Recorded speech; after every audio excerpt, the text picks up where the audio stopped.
হলিউডের অভিনেত্রী Emilia clerk সম্প্রতি জানালেন, গেম অফ থ্রোনস এর সাফল্যের আড়ালে তিনি লড়াই করেছেন জীবন মৃত্যুর এক ভয়াবহ যুদ্ধের সঙ্গে। জনপ্রিয় fantasy series Game of Thrones এ ডেনেরিস টারগেরিয়ান চরিত্রে অভিনয় করে বিশ্বজুড়ে তুমুল জনপ্রিয়তা পান ৩৯ বছর বয়সী অভিনেত্রী এমিলিয়া ক্লার্ক। তবে এই আকাশচুম্বী সাফল্যের পিছনে লুকিয়ে ছিল তার জীবন মৃত্যুর এক চরম লড়াই। সম্প্রতি how to fail with Elizabeth Day পডকাস্টে অংশ নিয়ে সেই স্মৃতি সামনে আনলেন এই তারকা অভিনেত্রী। এমিলিয়া জানান, সেই শুটিং চলাকালীনই তিনি দুবার মস্তিষ্কে রক্তক্ষরণ বা স্ট্রোকের শিকার হয়েছিলেন। একসময় তিনি এতটাই ভেঙে পড়েছিলেন যে তার মনে হতো, এবার হয়তো আমি মারাই যাব।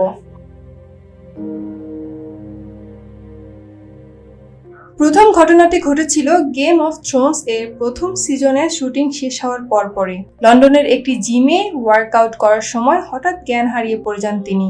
সেই মুহূর্তের অনুভূতি বর্ণনা করতে গিয়ে এমিলিয়া বলেন, মনে হচ্ছিল মাথার ভেতর একটা ইলাস্টিক ব্যাট ছিঁড়ে গেল।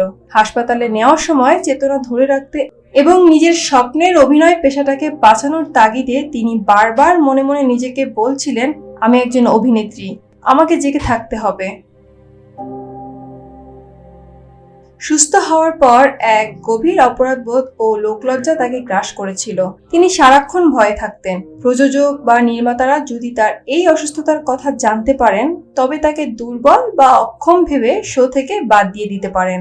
যদিও তিনি শো রানার ডেভিড বেনিয়ফ এবং ডিভি ওয়াইসকে বিষয়টি জানিয়েছিলেন, তবে সাধারণ মানুষের কাছে দীর্ঘ সময় এটি গোপন রেখেছিলেন। এমিলিয়ার জীবনের দ্বিতীয় বড় ধাক্কাটি আসে যখন তিনি নিউ ইয়র্কে ব্রডওয়েতে পারফর্ম করেছিলেন।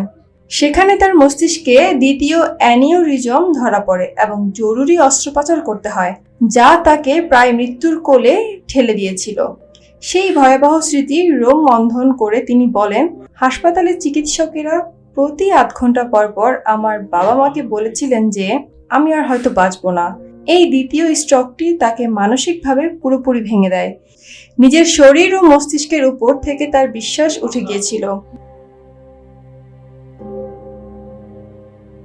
অস্ত্রোপচারের কিছুদিন পরই তাকে সান ডিয়েগো কমিক কন এ সিরিজের প্রচারণায় অংশ নিতে হয়েছিল। এমিলিয়া জানান, মঞ্চে ওঠার আগে তিনি ভাবছিলেন, যদি আমাকে মরতেই হয় তবে লাইভ টিভির সামনেই মরব। এত বড় মানসিক ও শারীরিক ট্রমার পরও এমিলিয়া মনে করেন অভিনয় তাকে সে সময় বাঁচিয়ে রেখেছিলেন। নিজের কাজকে আঁকড়ে ধরেই তিনি এই কঠিন সময় পার করেছেন। বর্তমানে নিজের এই যন্ত্রণাদায়ক অভিজ্ঞতাকে অভিনেত্রী কাজে লাগাচ্ছেন অন্যদের সহায়তায়। 2019 সালে তিনি সেম ইউ নামে একটি দাতব্য সংস্থা গড়ে তোলেন, যা মস্তিষ্কে আঘাতপ্রাপ্ত বা ব্রেন স্ট্রোক থেকে বেঁচে ফেরা মানুষদের মানসিক ও চিকিৎসাগত সহায়তা প্রদান করে। এই ধরনের অসুস্থতার পর যে চরম একাকিত্ব তৈরি হয় তা দূর করতেই কাজ করে যাচ্ছে তার এই সংস্থাটি। পিছনের 1 দশকের গেম অফ থ্রোনস জার্নির দিকে তাকিয়ে এমিলিয়া এখনো মনে করেন এই সিরিজটি ছিল তার জীবনের এক অভাবনীয় জাদু এবং তার যৌবনের সবচেয়ে স্মরণীয় একটি অধ্যায়। রোকসানা মিম, নিউজ ডেস্ক, ভোরের ডাক।